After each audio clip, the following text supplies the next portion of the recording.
বিকালে নাস্তাটা যদি একটু ভারী হয় তাহলে কলম রাতে খাবারটা না খেলেও হয়। তো আজকে একটু নুডলস রান্না করছিলাম। তো নুডলস রান্না করার পর আর রাত্রে খাবার না খেয়ে আমি শুয়ে রয়েছি। এই ভিডিওটি আপনাদের সাথে শেয়ার করবো। আসসালামু আলাইকুম। প্রতিদিনের মতন একটা কুকিং ব্লগ।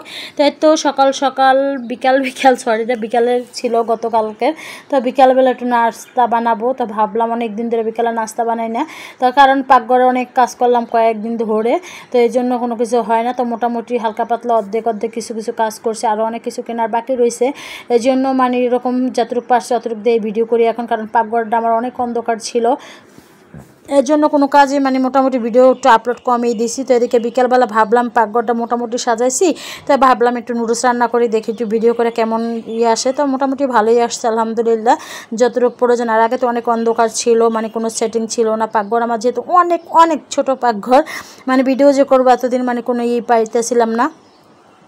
তো যাই হোক, এদিকে নুডলসটা পেঁয়াজ মরিচটা ভালো করে ভাজা, ডিম দিয়ে দিলাম, টমেটো দিয়ে দিলাম। পরে নুডলসগুলো আমি হালকা সিদ্ধ করে নিয়েছিলাম। পাস্তা আর মিষ্টি নুডলস একসাথে রান্না করবো আজকে।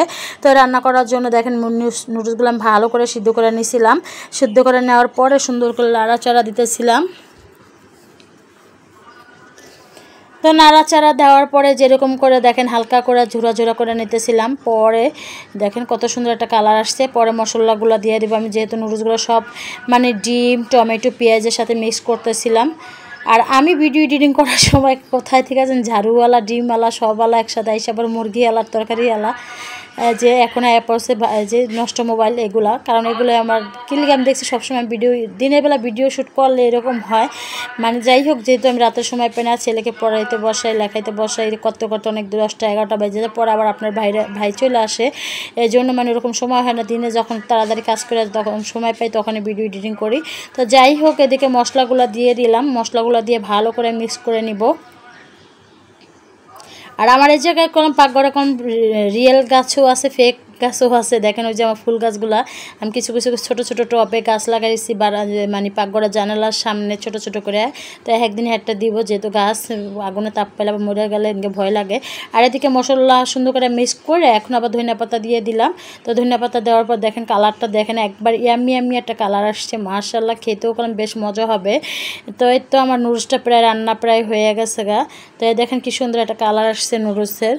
তো মাশাআল্লাহ দেখেন দেখতেও সুন্দর হবে, খেতেও কম বেশ মজা হবে। তো এর তো নুডলসটা এখন বেড়ে নিব, পরে খাবো। তো এর তো আমার নুডলস রান্না শেষ। একবার সিম্পল এবারে ঘষে একটা নুডলস রান্না করবো, এই নুডলসটা এইভাবে খাইতে আমার কাছে বেশ ভালো লাগে। তো যাই হোক, রান্না প্রায় শেষ, এখন খাবো। তো ভিডিওটা কেমন হয়েছে অবশ্যই একটু কমেন্টে জানাবেন। নুডলস রান্নাটা যদি ভালো লাগে একটু ট্রাই করে দেখতে পারেন, আমার মতন এইভাবে রান্না করে সেই স্বাদ লাগে। তো এর তো সবাই ভালো থাকবেন, সুস্থ থাকবেন। আমার ভিডিওগুলো যদি ভালো লাগে অবশ্যই লাইক কমেন্ট শেয়ার করবেন। তো আল্লাহ হাফেজ, আসসালামু আলাইকুম।